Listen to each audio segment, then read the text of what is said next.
Hello, everybody. Hello, David. It's great to have you here. Hi, Mark. Great to be here. Thank you very much. David, it's absolutely amazing to have you. I promise you it's been a while, but I'm really looking forward to interviewing you. You rarely find somebody with your skills and expertise and the depth of your experience. Please start by telling our fans and our followers about you, David, the person, the human being. Okay. Well, I mean, I've been around in the technology space for a long time. I originally thought I was going to be the world's preeminent elementary particle physicist, but realised that I couldn't quite handle the maths of that. Drifted through a physics degree, fell out the end of it, and 3 days after my finals finished, I joined a company called IBM, and I've been involved in technology ever since. There was a great kind of grounding for me in business and technology and the like. And my background covers mostly business application software like ERP and CRM and maintenance management solutions and the like. Always involved with sales and marketing, and have run divisions of a few software companies and the like. And I'm from the East End in London. I'm about 20 minutes walk from the London Stadium for West Ham United, my football team. We moved back to the East End in 2020, actually during COVID, but that's another story. So there's my wife Kim, my 29-year-old son has left home and is with his fiancée. They're getting married next year, and my daughter is still living here. She's 31. Congratulations. My son's into social media. He's sort of like a social media manager, and my daughter is she works for a company called Frame Store, so she's into visual effects and the like. Yeah, great, absolutely great. That's really great, amazing. All right, then I'll start with your permission with the questions that I have prepared that I have for you. My first question would be that you've been a pioneer in cloud and digital transformation. What's a lesson you've learned the hard way that you think others in the industry still overlook? Well, I think the crucial point there is that emerging technology and innovation are driving digital transformation, and I suggest that cloud technology kind of underpins most new technology that we're used to today. But the true transformation is all about business and mindset and leadership change. And that there are too many organisations that kind of view digital transformation as a technology thing. It's really about it's a business thing, which happens to use the right technology to do whatever business outcome that you think you need to add to what your organisation does. So for me, it's all about thinking business first and then choosing the appropriate technology second. Absolutely, 100% agree with you on this, David. The shift to digital, I think you would agree with me, isn't just about technology. It's also about the culture. Yeah. How do you help businesses realign their internal culture to embrace these new models without losing their core identity? Well, I think it is all about culture, and I've got kind of like two book recommendations to kind of illustrate it. The first is Simon Sinek's "Start with Why," which obviously he started as a TED talk and then expanded that into a book, and it's a good book. But it's all about, and it comes back to the thing that often big organisations get wrong, where they've actually lost their way and they've forgotten what their why is all about. So the first thing is why is it that you're doing what you're doing, and get that right first. The next book is actually a book by General Stanley McChrystal and Chris Fussell and a couple of other guys that I've forgotten the names of. It's called Team of Teams, and it was actually all about relating their experiences in Iraq War II. General McChrystal was in charge of all of the US operations in Iraq War II, and Chris Fussell, his sidekick, was a kind of SEAL Team 6 person. And they kind of like put all, and I think there's an interesting thing in that. People often think that military thinking is behind the times. Usually, my experience is that military thinking is actually at the forefront of yes. management. Yes. thinking, what McChrystal discovered was that to get what he wanted done, there were all sorts of teams he needed to kind of galvanize and coordinate, some of which didn't were outside of his organisation, and he didn't have direct control of, and so he had to readjust his thinking as to how he was going to manage that and make it all happen. And that's what happens in most digital transformation projects, where you've got to actually galvanise cross-functional teams, and you've got to involve contractors and partners that are outside of your organisation to get stuff done. And so it needs a different mindset and a different leadership than the old traditional command and control approach. 100% agree. The cross-functional teams. Yes, sir. David, with your experience spanning IBM mainframes to cloud computing, what was, would you say, the most surprising challenge you encountered in adapting to new technologies over the years?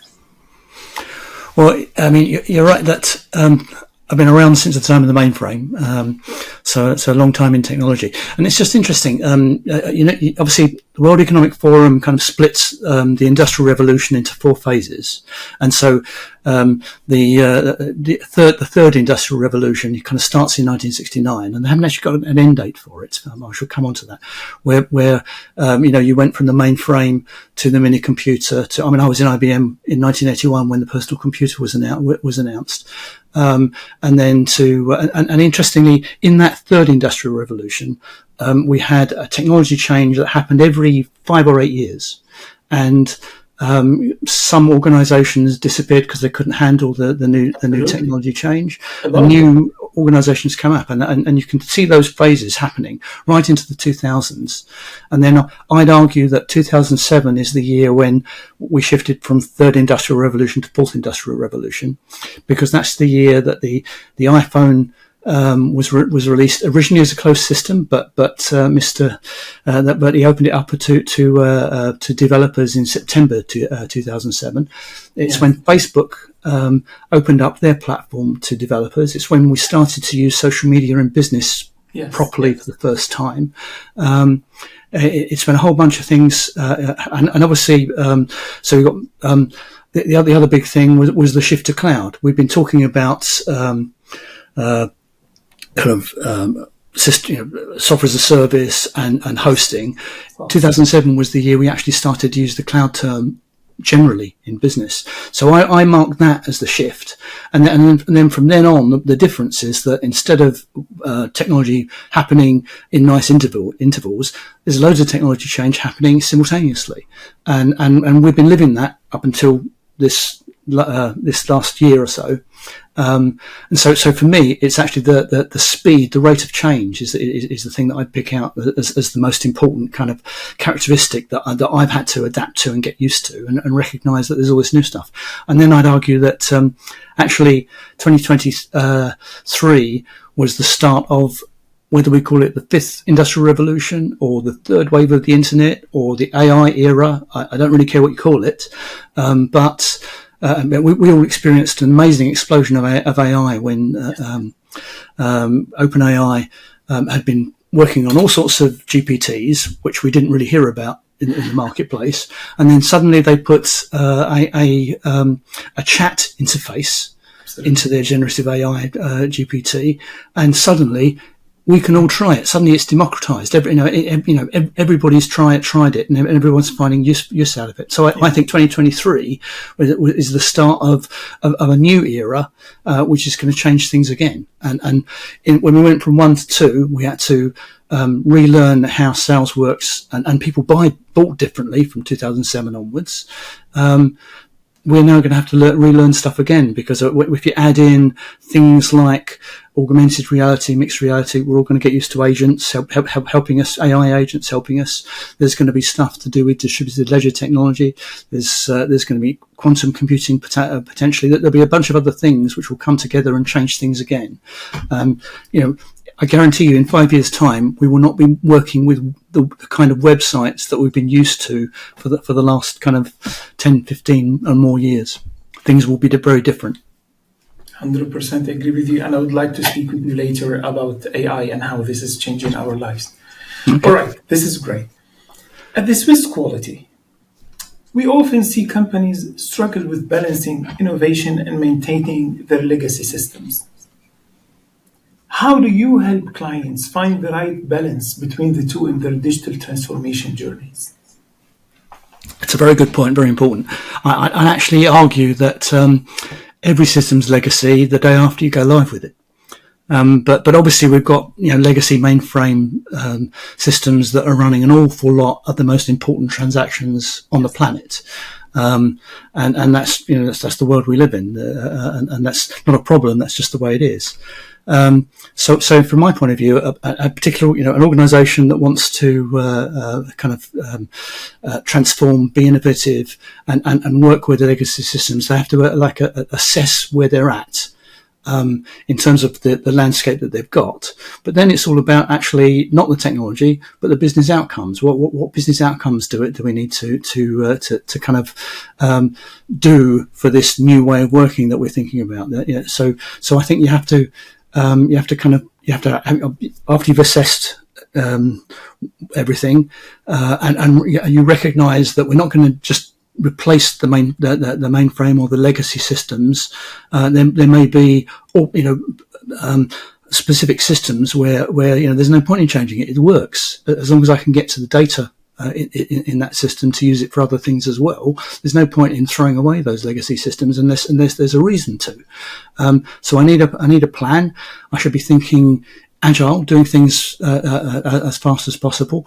I should actually be thinking fail fast, and organisations need to think about themselves as what I call being in a permanent state of reinvention. Because basically, if your organisation isn't competing with itself, somebody else will be. So you better get on board and recognise that you ought to be thinking in terms of constant improvement and change is the normal. Absolutely. I'm sure you've heard that Microsoft, among other companies, has already announced that some of its products actually in the near future will be available only as cloud solutions. Like there will be no more on-premise solutions. My question to you, David, is this. Cloud computing has seen explosive growth. But in your opinion, what is the next major shift that you see on the horizon? And if I may, how are you positioning the Cloud Industry Forum to prepare for this big wave, big shift? Right, it's incredibly important, and it's interesting that we do an annual research project every year, and the one that we completed kind of March this year was the first time that when we asked our sample, everybody was using cloud computing, which is interesting. And 49% of the audience have got a kind of a cloud first approach, and 49% of the audience has got a hybrid multi-cloud approach. And we live in a hybrid multi-cloud world. I think, kind of in my previous answer about how I think 2023 was the start of a new change. Yes. I think thankfully most of our members are already using artificial intelligence in some way, and we need to kind of be producing even more content and even more help and guides on how to approach and use artificial intelligence kind of properly. But we also need to actually highlight the fact that the metaverse isn't actually quite there yet in the way that it was in the science fiction book, but that augmented reality, mixed reality experiences are the way that you ought to be thinking in terms of engaging with your customers, and that there will be other things to do with other technologies like quantum computing and the like tackling sustainability within what you do, that we have to help educate our members and the tech companies and the market in terms of how they choose the right supplier with the right approach. So from our point of view, it's all about helping educate the market from Cloud Industry Forum's point of view. Absolutely, I agree with you. I would like to hint to all businesses listening to us, underline those statements, extended reality, augmented reality, mixed reality is how you will be engaging with customers in the future. This is absolutely important. David, your experience is not one thing. You really combine technical development, sales, social collaboration. You've done a lot of things. I don't know when you have done all of this. It's a long time since I've done any coding, actually, but I did do it back in the day. What would be your advice if you are to give a piece of advice to business leaders who need to bridge the gap between the technical teams and the customer-facing departments in order to drive successful digital projects? For me, the successful companies are the ones that are thinking differently and are actually combining their teams into cross-functional teams and making sure that the customer-facing people are listening to what the customers are saying and feeding that into the plan. So for me, it's all about encouraging innovative thinking and actually one of the kind of really interesting things is I think there are important behaviours that today's organisation need to adopt. Some sort of proper collaboration solution to actually get everyone talking in the organisation. It for me is really important. I'm pleased to have been involved in one started back in 2016 within our National Health Service, NHS England in the UK. Isn't just one organisation; it's actually 850 different organisations because every hospital is a trust or a group of trusts. Every GP practice in the UK is a trust or part of a group of trusts. You've got commissioning bodies and all sorts of different pieces, as well as the kind of like the government and local government departments that are involved in it.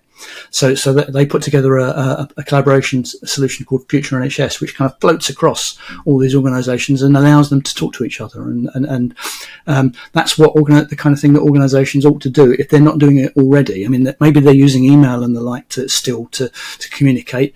Get off that and start using the modern technology like WhatsApp, like collaboration platforms, to actually get people engaged with each other and actually solving problems faster. So that's the key message I'd give to any organisation today.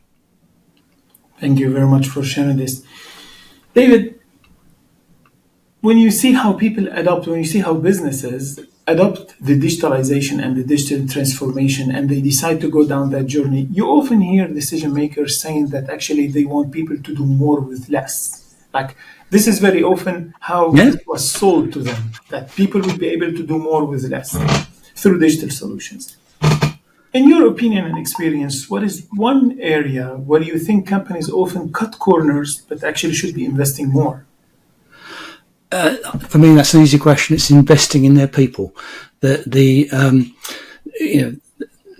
new mindset, new leadership style that we've talked about in some of the earlier questions, where you're talking about a much flatter organisation without the command and control and the hierarchy.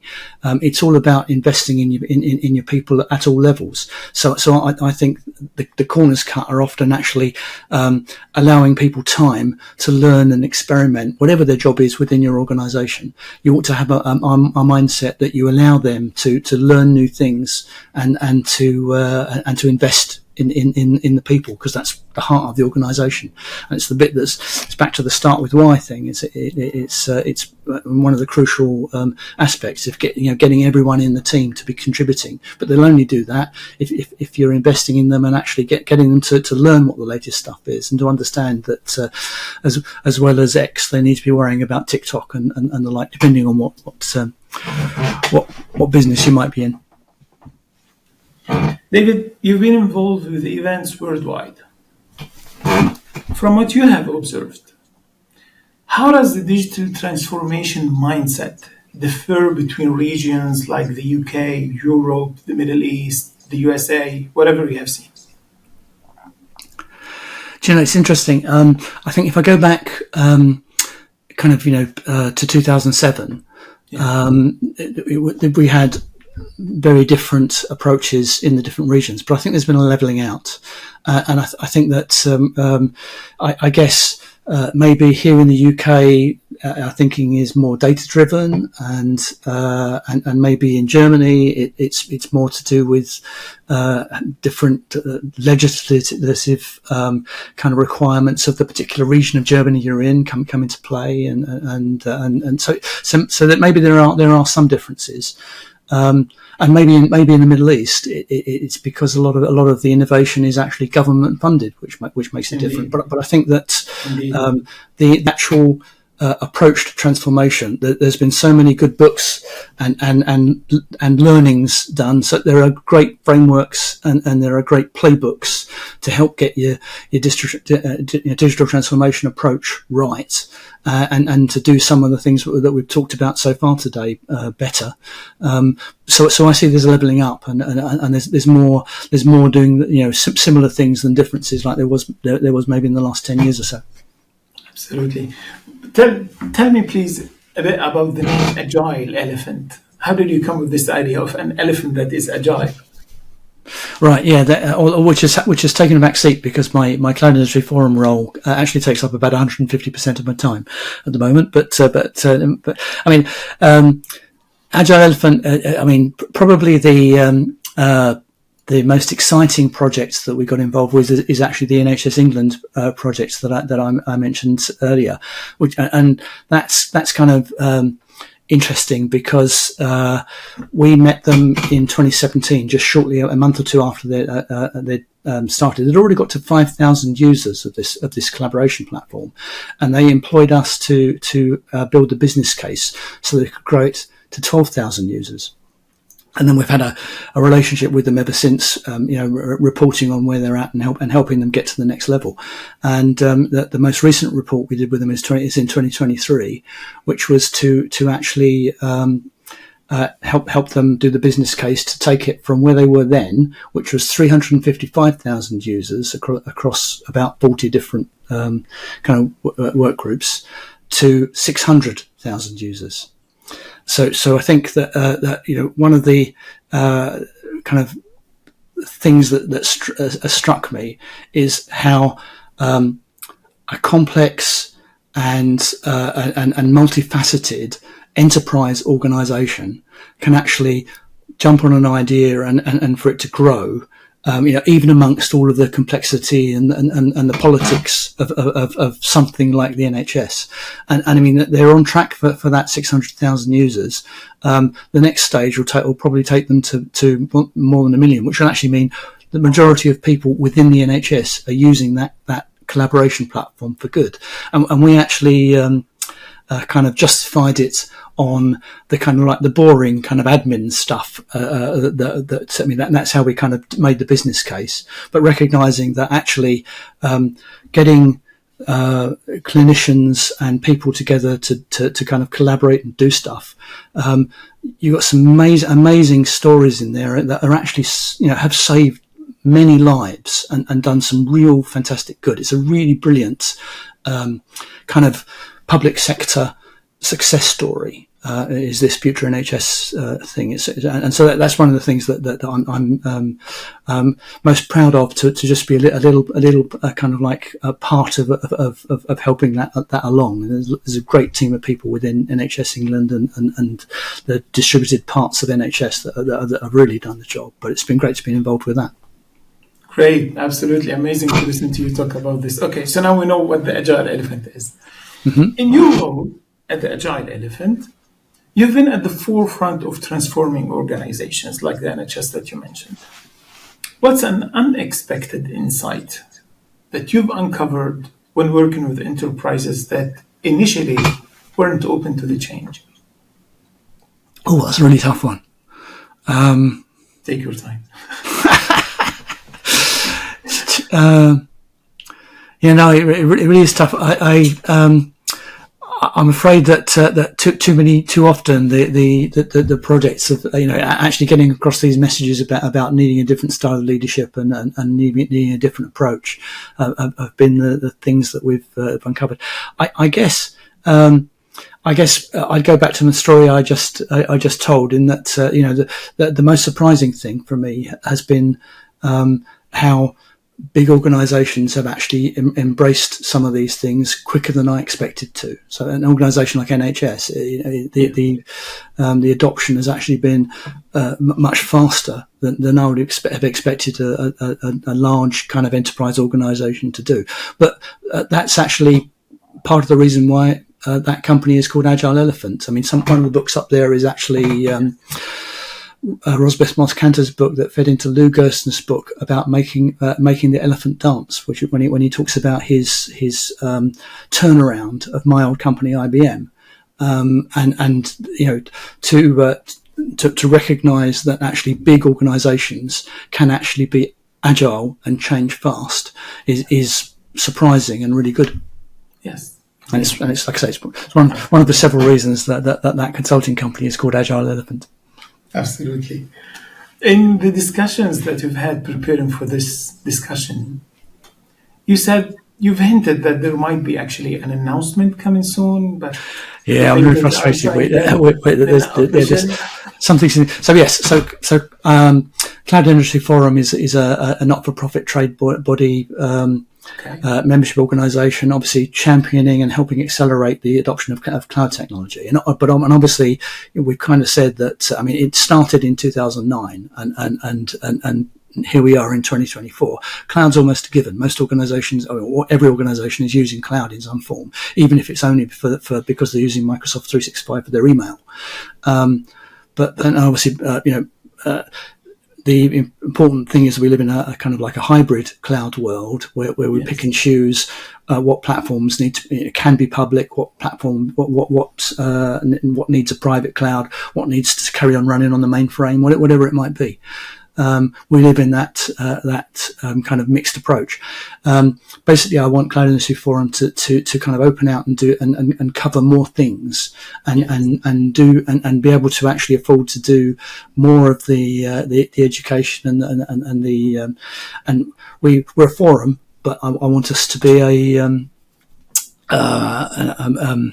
proper forum with a kind of a collaboration solution that connects the members, which is one of the things that we've meant to. Do you know, I just recently have had a planning session with a 15-year-old so that I could properly understand the Gen Z and Gen Alpha mindset, and to understand how to use TikTok. Yes. And to understand that YouTube's okay, but YouTube Shorts isn't, and to actually kind of understand because I want to engage with them as potential members, because the UK tech scene, as is with most tech scenes, it is actually a couple of 100,000 companies, most of which are kind of small 1, 2, 3, 4, 5, 6, 7, 8, 9, 10 employees, but not much bigger. So I want to be able to address those people and engage with them in the way that they're used to, rather than with X and newsletters and the like. So I'm learning, and part of what we hopefully will announce in the next week or so is tied up with that. Absolutely amazing. It's really amazing to watch you as you speak, and you show so much motivation and so much enthusiasm for what you're talking about. David, what is the next step in your journey? Next step for me? Yes. Oh, well, I mean, this new thing whatever will be. I've actually already said too much, but already the thing that I'm hoping that we can talk about by the end of this week is where I'm committed to. For me, it's all about. I mean, I've been in the tech industry, and I don't want to admit how long I've been in the tech industry, but I want to give something back. So for me, this is all about helping make the technology landscape here in the UK better, and to serve the technology landscape better. And that's my next thing is to come. I've been CEO of the Cloud Industry Forum for a year, and this year's just been the start of doing better with it. That's absolutely amazing. I think it won't be complicated to find out how long you've been involved in in the cloud and in the tech industry. Anyone can just pick up the IBM name and go and look for that and see where they started. Just as an aside, when I was with a software company called that was part of Barn, a Dutch software company called Barn, where one of my colleagues pitched a system to Maersk, where for 360 sales offices, rather than actually install a box at every one of them, he was going to rent them space on a server and run it that way, and that's cloud. And that was in 1998, and that what started there is actually a product called Twinfield, which is a cloud accounting product, which still exists and is owned by one of our members, one of our Cloud Industry Forum members, Walters Kluwer. So we've been, although we didn't call it cloud, I've been involved with the concepts of cloud for a long time. Amazing. 1998, I was just finishing my master's degree at the University of Geneva. and I have to name that the guy that did it is a guy called André Quakenut, who was visionary in his approach. Great. Thank you very much. David, at the Swiss Quality Consulting, we often work with SMEs in their digital transformation, and we see their challenges and the opportunities that are before them, and we see how sometimes they have some difficulty managing and leveraging the risks. What's one common misconception SMEs have about their digital transformation, and how do you help them overcome it? I think the common misconception for the smaller organisations is to think of it as a project with a start and an end. And so I think that, usually, back to my story about, thinking of yourself as being in a permanent state of reinvention. It's small businesses, it's tough for the small businesses, in terms of their approach, but usually they're nimble and they can change, maybe quicker than larger organizations, but they need to change their mindset and recognize that it's a continuous process and they should always be competing with themselves to do better. Absolutely, 100% agree with you. It's a process. It's not a project. It's not something that you do from A to B and then goodbye. No. Yeah, exactly. I agree with you. David, you've been blogging and contributing to the industry since 2005? Yep. How has your approach to influencing the digital transformation conversation evolved? And what role do you see content, especially at the era of generative artificial intelligence? What role do you see content playing in shaping the future? Well, I think it's vitally important. And I mean, I was lucky enough to be one of the kind of part of the advanced guard in the 2000s where everyone was getting into blogging, and I started in 2005, as you said. And actually then, back then, if you talk to me in 2007, I was a social media expert because there weren't that many people who knew about all the mechanics of it. But my sons got into social media, and I had one of those moments where the master has become the student moments with my son about 6 months ago, when he was talking to me about how he might be able to help me in Cloud Industry Forum do better and do more social media stuff. And as we were having the conversation, it dawned on me how comprehensive his knowledge was, and how more up to date it was than my knowledge. And like I say, suddenly I wasn't the one giving advice; I was the one taking advice. And it's one of those moments, which is why, when I mentioned earlier, I've gone back into learning mode with my 15-year-old colleague to learn about the new stuff. At the end of the day, social media marketing, you could sum it up in a sentence or two, which is, where do your customers and prospective customers hang out? Go there and start a conversation with them. And that's really what social media is all about. So the complication I have now is that they don't all hang out on X. Some of them do. Lots of them hang out on YouTube. So I have to be there. that some of them hang out on TikTok. Christ, I'm going to have to learn about how to use TikTok. But it's still the same underlying purpose of getting to where your audience is and engaging them and having the conversation with them. And if I think about in the early days when I used to blog very regularly, sometimes once a day. And obviously it's got more fragmented now in that we have to be on LinkedIn and we have to be potentially on Facebook, where we have to be on TikTok, we have to be lots of places. But maybe I'm doing less written content and much more video content. I mean, it's great that we're doing this, and as you'll know, that we have a weekly interview show and a monthly panel session that we live stream, and so video content has got much more important. And we also convert our video content into podcasts. So as well as actually being on YouTube, we've got to be on Apple Podcasts and Spotify as well. So it's a matter of the fact that the intent and the purpose and the strategy has got very similar ingredients today compared to 2005. There are just different places and different platforms that we need to be at and need to be involved with and using.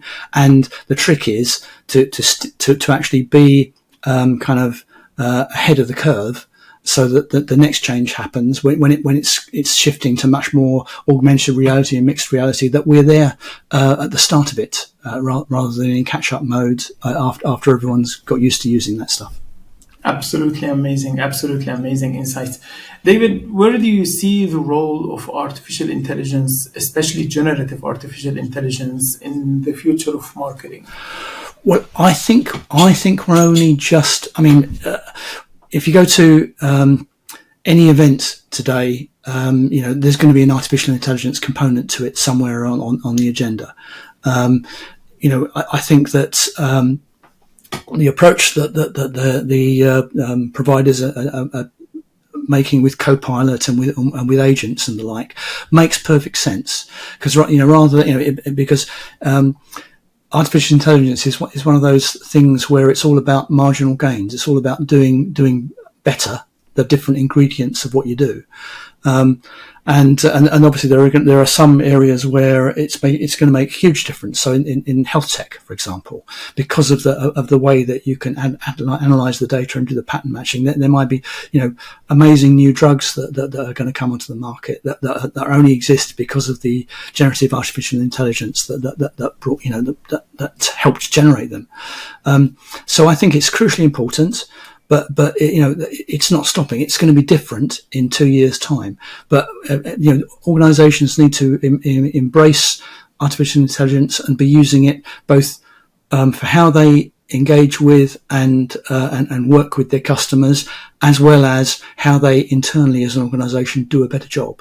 So it's like with any digital transformation, it's all about actually looking at it holistically, both inside your organisation and outside your organisation, and with the most important people being the customers and your audience.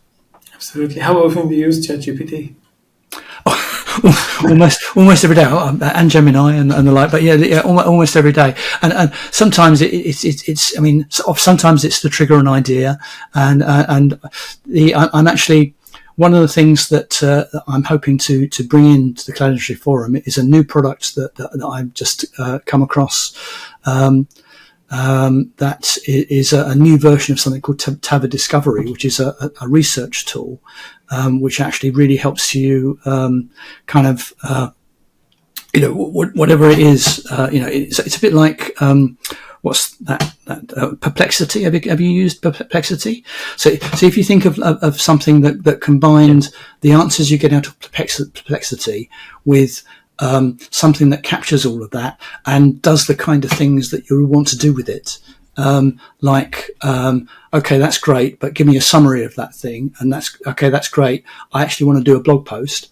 Hey, that's great. I actually do want to do a press release about this, and each of those things is one click, and suddenly I've got a generative AI kind of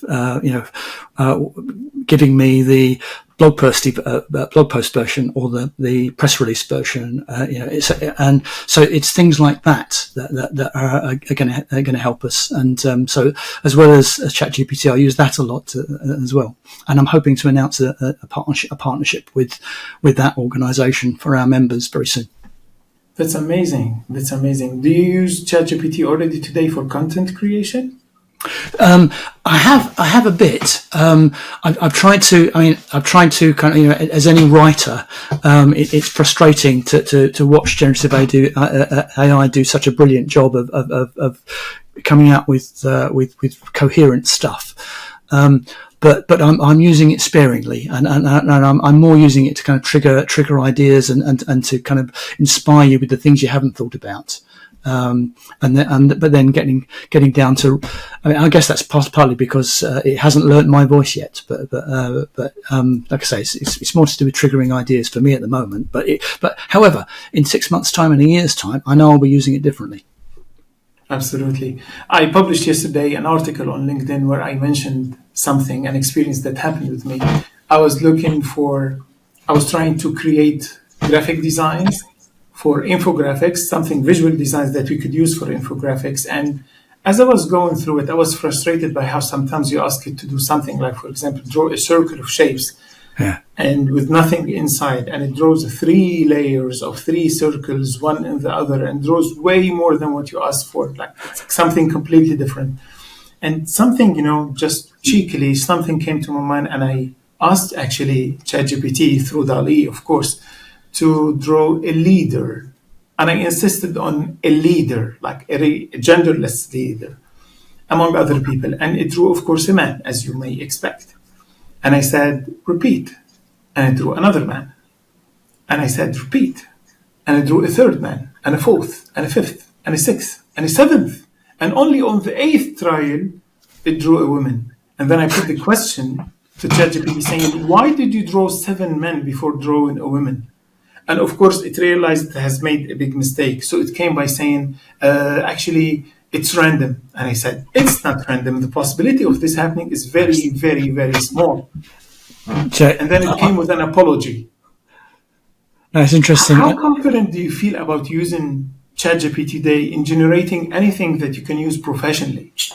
Well, this is an important point. I think it's good for augmenting what you do, but you've highlighted one of the most important issues, which is actually it's only as good as the data that goes in.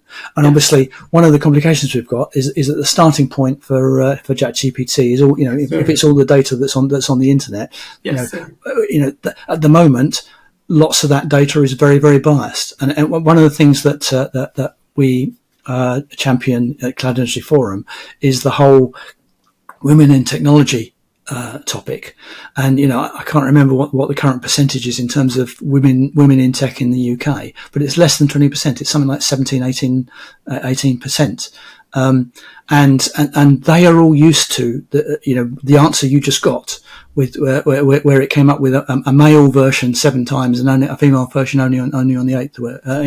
They're all used to those biases, and it's not just gender. It's obviously LGBTQ issues. It's race issues. It's cultural issues. I mean, this is one of the crucial things we've got to get right going forwards with our AI tools that are using large language models, is that we get the data into those large language models that is unbiased, that is correct, so that we know that the stuff that comes out is going to be worthwhile and useful and not have those kind of problems.